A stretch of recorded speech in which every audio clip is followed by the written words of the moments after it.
And the part that frustrates me, that would frustrate me as a reporter and or a journalist in this day and age is, well, because here's where it gets tricky. And I can understand why Dallas feels this way. Hey, let's get the team on the right page. Let's make sure we're a good basketball team. And I hate to go, but like, let's make sure we got our ish together to play good basketball. Because of course, if you're playing well, winning cures all. If you're winning and things are going well, then everyone was like, oh, look at those two. They're thriving together. And that's not even beyond the relationship. I'm just talking about them playing together at UConn. What if it doesn't go well? And that's where I feel like there's shortcomings from a media coverage perspective is, well, hey, if they're not playing well, we're not going there. We can't go there. It's not quite how it works. But I respect what Dallas's message was. They're just trying to keep it basketball for now, and it's up to AZ and Paige if they want to address anything, whether they're together or not, how they're doing. Hire a head coach, and you draft a quarterback high, and the coach has a say in how you want to operate and gunsling as a quarterback, and then all of a sudden it's, okay, we're going to try another guy. And then you're not being fully fair to your players. And Rachid has he was, during the season, we found this out at the end of last year, he's taking English classes, so he's become a little bit more clear in his diction and his discussion with players. He has a great staff. Ronika Hodges was with New York when they won the title, had a great winter in Unrivaled. Ashley McGee was down in Miami as well. So and Ronika played in the league, former player. Their player development is top notch. They've got the right people to support Rachid. And I think the way he wants to play, that overseas European style, which has helped him immensely. He got himself put on the map, how Belgium competed in those Olympics a few years ago. So I think Rachid, again, I think they are working with him to put him in the best spot to really put into practice what he wants to do. And they want to be an up-tempo basketball team.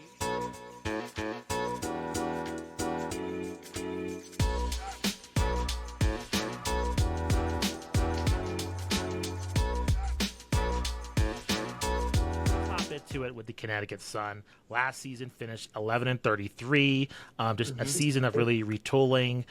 So let's just fast forward and jump into the draft. A lot of picks this overall, this past draft. What did you think about it in terms of the players that they added and just your impressions in terms of what they feel in terms of what the roster needs were of the Connecticut Sun? Sure thing. Yeah, I think to your point, they built a really strong foundation with the picks in Morrow and Rivers from a year ago. Now, there's still some time here in free agency, and that's the unique part of this particular offseason is it's all accelerated, it's all fast and furious. So as it really was interesting league-wide to understand how teams would navigate free agency knowing the draft was so soon after. And that's not uncommon. They normally would have free agency, but they would have at least a month or two to really decompress and figure it out. So as far as what Connecticut added, Angloma's a heck of a talent and should bolster the future of their front court when you have Aaliyah Edwards already in the fold, Olivia Nelson-Adota. Angloma's only 19 years old. So there's going to be some growing pains throwing her out there and getting her used to the flow of play, but having familiarity with Rachid Meziane, with that France connection, and I know we'll get into this, he clearly has a vision of how they want to play, but by no stretch of the imagination, they're going to take this slow. And Angloma being available at 8, and I know this is it's cliche when you hear a lot of these GMs and coaches after a draft, they go, wow, I can't believe so-and-so dropped to us. I think Connecticut genuinely feels that way, that Angloma was available at 8. As far as the UCLA tandem and Neepkins and Leisure Walker, winning environment, UCLA, maybe it's recency bias. They did a terrific job. Corey did a great job with that team, of course, winning the championship. They assembled pieces through the portal to come together, their culture, their habits on a day-to-day basis. And the best part, I think, about UCLA is they promote and they instill a winning habits in the sense that you have a role to play, do your role, fill the bucket of your role to the best of your ability. And when you go to the WNBA, that is the name of the game. Even with expansion, you have to fit a role to make a team, and then the next step of making a team is to fill out a potential spot in a rotation. So to full transparency, doing Unrivaled, I don't get to watch a ton of women's college basketball until we get to the tournament, but I don't know how you couldn't have been impressed with UCLA. And those two, especially in Neepkins, they needed shooting badly. Needed shooting with Mabry out. I'm not sure about Bria Hartley, but she was their second leading three-point shooter. They needed shooting desperately. And Leisure Walker gives them another ball handler, orchestrator, because I think Layla Lacan can play some one, but she's more of a two, so they had a need at point guard as well, and Lindsay Allen's out. So I think they filled a lot of needs, and they got some pretty good players. Yeah, when I look at the roster, the one question that kind of pops to mind is, I think, we saw Tina Charles have a throwback year last year at age 36. She's 37 this year. Do you expect to see that again, or do you expect to see some scoring punch come from somewhere else? And if so, where? Yeah, I mean, look, Tina's still available as an unrestricted free agent. And our last telecast, our final game of the 2025 season, Tina sounded like she was going to come back to the league. She didn't specify if it was Connecticut. So I think Tina's still out there, and I'm sure weighing options. Do you want to go to more of a contending role? And it almost felt, I know the Sun are labeling it as the sunset season. I would find, this is just my personal opinion, I'd find it fitting if one of your core players of what your identity has been for 24 years, if Tina was part of that, but certainly could understand if she decides to go elsewhere. But I think the hope is you build off of what you had last year in Rivers and Morrow, especially Morrow, whose minutes and role elevated in the back half of the season, started more games. If you look at her splits, starting versus coming off the bench, higher points per game rate, rebounded about 9 a game, which has ended up being second most in the league per game among rookies. I think right up there with Iriafen of Washington. So I think they're looking to probably get more of a paint presence from Morrow that can dump it down into her and really run stuff through her. And Rivers continues to evolve as an offensive player. She's really a rhythm player. Her defense really does fuel their offense, which is what they want to build. They want an up-tempo style that comes from defense to offense, and Rivers can get downhill so effectively. So you'd think, and we saw flashes of this at the end of last year, where her mid-range jump shot, the way she elevates, the athleticism is off the charts. We saw it defensively. Can she take that step offensively? And Lacan cannot deny Lacan's quickness to get to the cup and also maybe improve the outside shot. I think her numbers shooting the ball are not a reflection of what she's capable of. Again, another young player. I think she's only 21 years old, so let's bear that in mind. And then, biased, I was in Miami for the whole season. Aaliyah Edwards, wow. Talk about, if not maybe a top 3 most improved player, or someone I'm looking forward to watching from what they did in Miami for that 2.5-month stretch to what they can bring to the W. So I think the key with Aaliyah is confidence.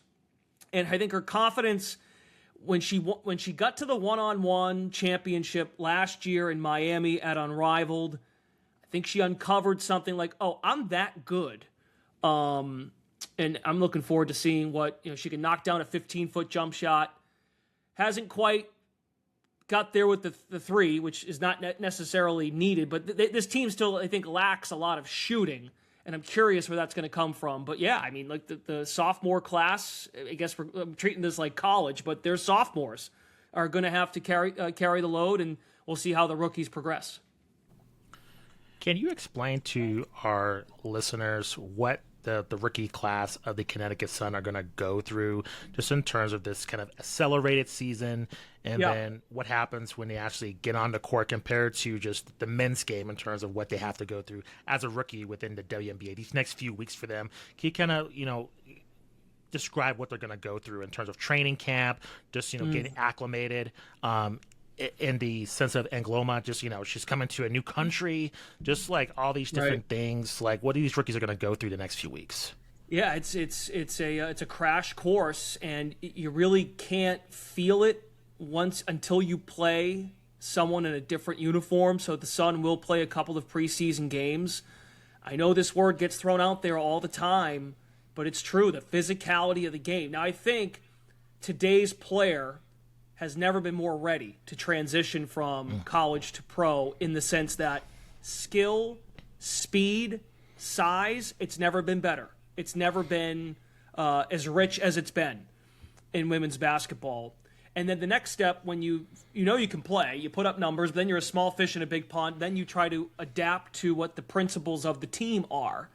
And I think the good news, and I would say the same thing about the Sun class from 25, the 26 rookies are thinking like, hey, this team only won 11 games last year. So there is room to grow. There is, just because you are not older or you're not as experienced in terms of your W minutes, there are roles to be identified. There are roles to be had.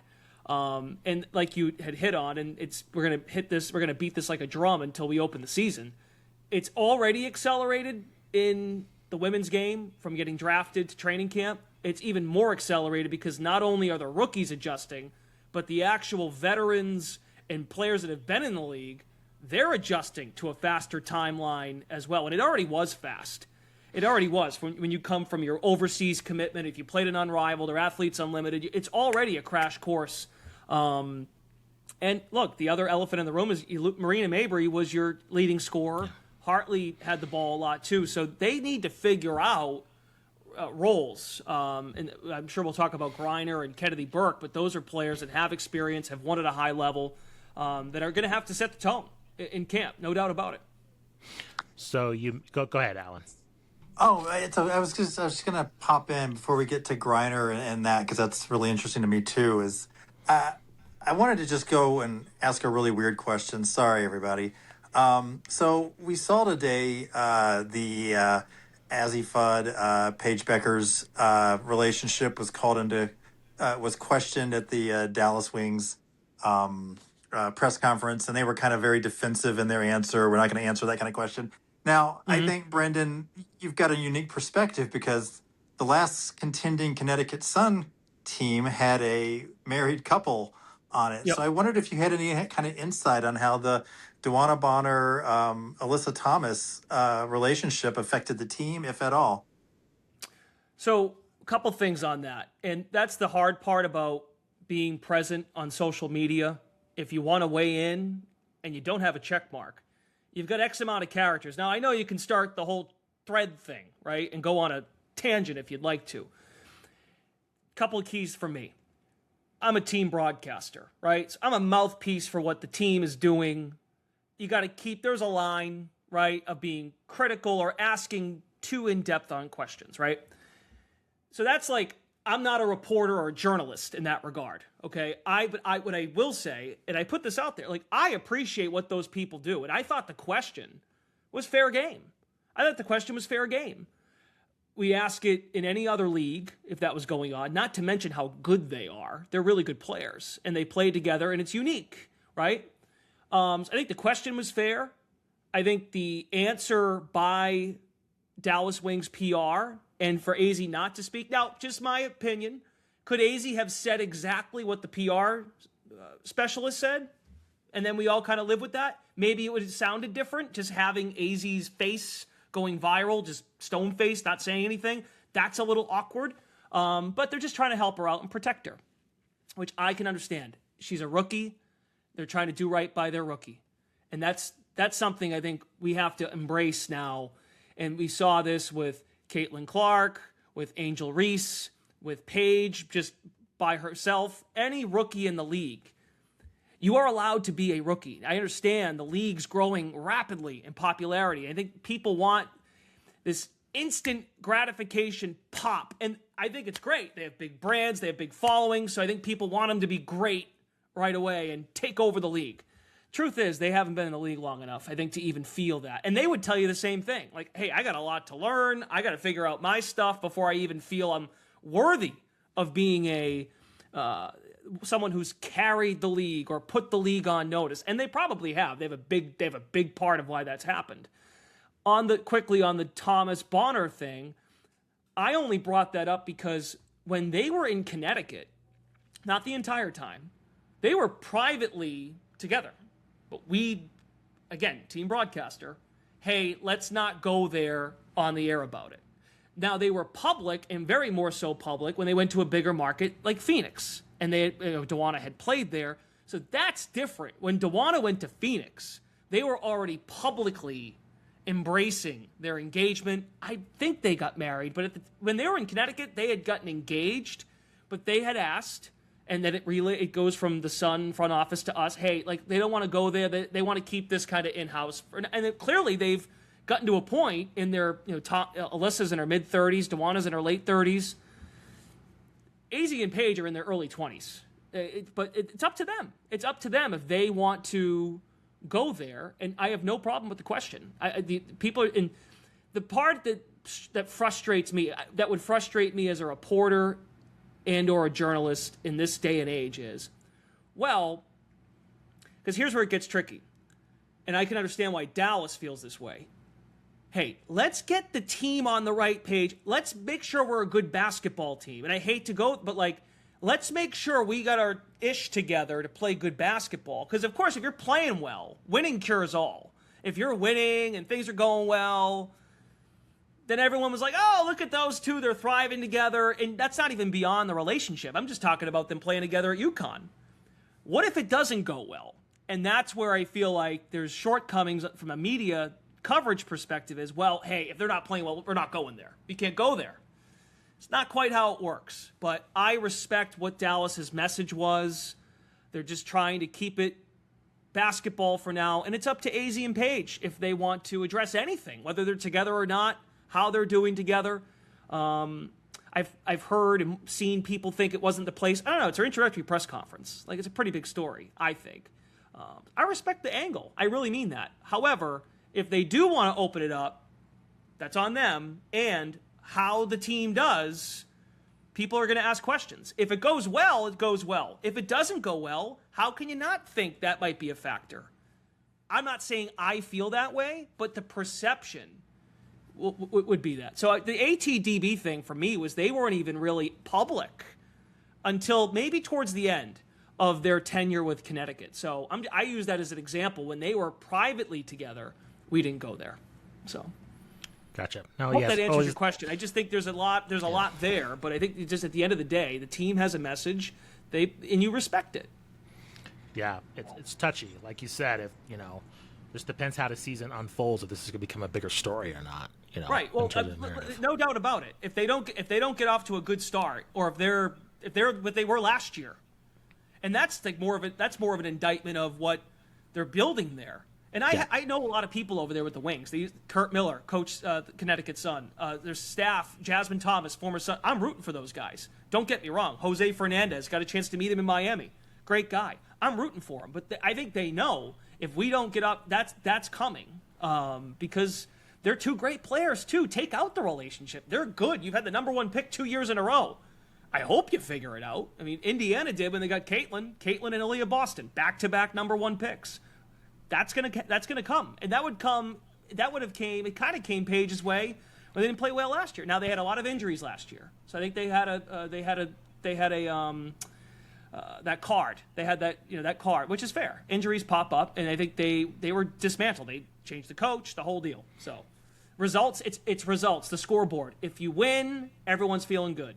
Veteran, rookie, youngster, mid 5 years in the league. It's the results, and if they win, they put a lot of this to rest, which is again big expectation, regardless of their relationship.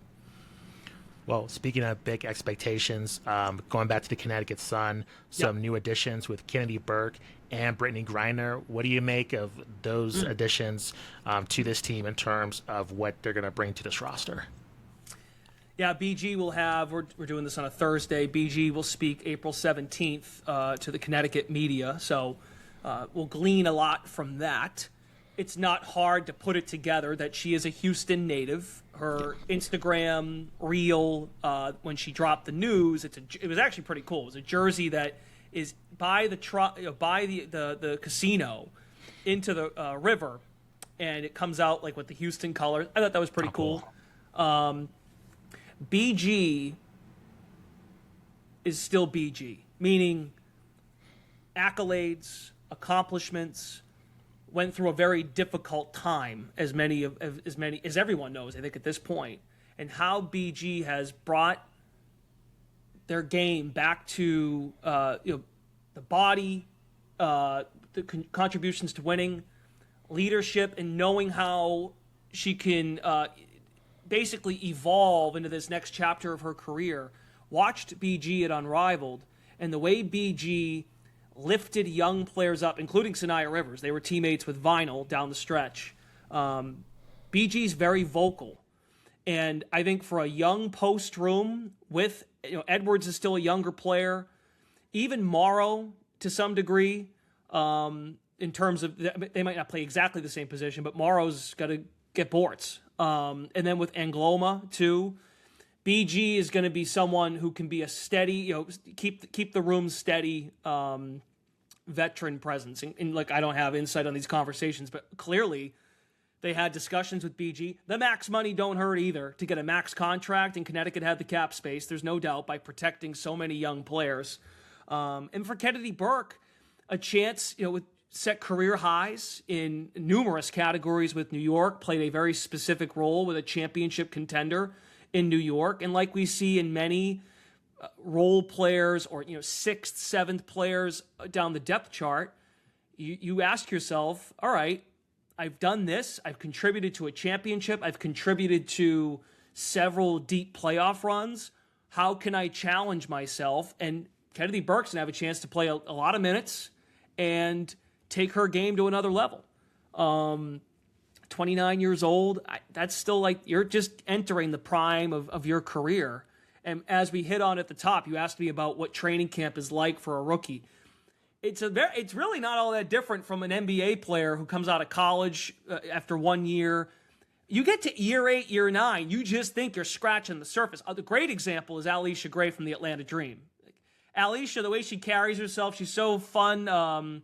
She's so level-headed, but also just so free and easy. And you think, oh, she's still really young. Well, she's 31 years old. I mean, she carries herself like a very young player in terms of her energy, which is great. But it takes time. So I think Kennedy Burke, I just use that example because I think Kennedy Burke has a chance to really pop and take on a larger role. And that, again, Connecticut believes in that. And I think that's a good player to learn from for Rivers in particular, for sure. Just defensive versatility and those kinds of things. So I mean, you've brought in some veteran leadership with Griner and Burke. What are the expectations for this season? I mean, a lot of young talent. Is it a kind of see who steps up? Is it a growth season? What are you looking for?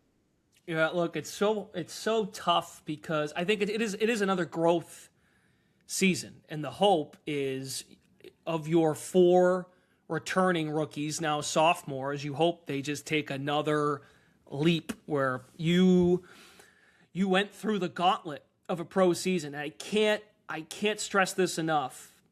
And the veteran players do this too because of their off-season commitments, but that is a lot of basketball when you consider you play a full college season, and most of the players that go high in the draft, you're playing on really good teams, which means you're playing into April, and then to turn it around and then go through a gauntlet of a W season where it is a sprint, to have an off season, even if you played Unrivaled, AU, overseas, you do get some time off. So I'm curious what that's going to look like for Rivers and Morrow. Lacan is still currently playing in France.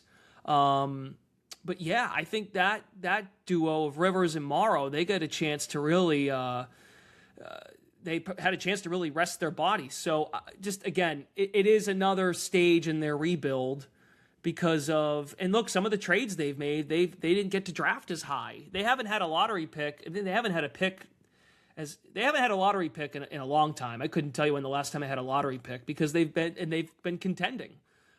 So I think this is still a slow, steady process. I think the hope is, like they were at the end of last year, once they got Lacan, you're in every game. You have a chance. And the one team that I thought you could mold yourself after, maybe 2 teams, Golden State, which was so impressive. I don't know how Portland and Toronto matched that. I mean, Toronto's got veterans. But and then Washington was a pain in the neck to play against. So you look at the records, and like I said earlier, the scoreboard's a scoreboard, but you want to be a pain to play against. And Connecticut did do that by the end of the year. last season. So I think you see the vision of Coach Meziane to start to come together, because now that you had a full off season after a full year of getting thrown into the fire, can you really start? And also, when you get hired, and they made the decisions they made, and some were not their own, the players that left, so Thomas, Bonner, Carrington, that's all happening as you're trying to build out your vision. Now that you had an off season to be in it with the front office and scout and have your say in a draft, which he did at the time, but just a little bit more time to settle into it. I think the hope is you improve your record, and you're kind of hanging around maybe to squeeze into that 8 playoff spot at best, hopefully. No, hopefully not at best. Hopefully it's better than that, but just be in it, be in the mix, and you're not, dead and buried. Will Coach Meziane get a chance to really develop with this team, even if they do fall below expectations? I mean, it does take a while to implement your coaching style, especially with all the roster changes. I mean, that's very difficult if he's just a scapegoat if they fall below expectations. I understand if he's actually the cause of it or causing turmoil, but if it's just the natural ebbs and flows of, our franchise, I think he deserves a chance to a few years to really see what this guy can do. But, this is pro sports. The coach is the scapegoat. So I'm just wondering with him, is he going to get that freedom to really have a chance to implement his own strategy, you think? Yeah, look, I know, team broadcaster, what am I going to say? I hope they do so. And I would say this because of any pro sport, you see a lot of times owners and front offices get really impatient. And we're seeing it now in any, you go NFL, NBA, Major League Baseball, the Dodgers, they spend a lot of money. But anyway, continuity has really delivered to win championships. And even in the college game, you're seeing more players that stay, and if you can retain, and that the retention that's fair game to bring up in the college game, because it is kind of like a pro league now, the way college basketball operates. It'd be the same thing as like trying to mold a rookie class. And I realize this is not exactly apples to apples, but if you hire a head coach and you draft a quarterback high, and the coach has a say in how you want to operate and gunsling as a quarterback, and then all of a sudden it's okay, we're going to try another guy, and then you're not being fully fair to your players. And Rachid he was during the season, we found this out at the end of last year, he's taking English classes, so he's become a little bit more clear in his diction and his discussion with players. He has a great staff. Ronika Hodges was with New York when they won the title, had a great winter in Unrivaled. Ashley McGee was down in Miami as well. So and Ronika played in the league, former player.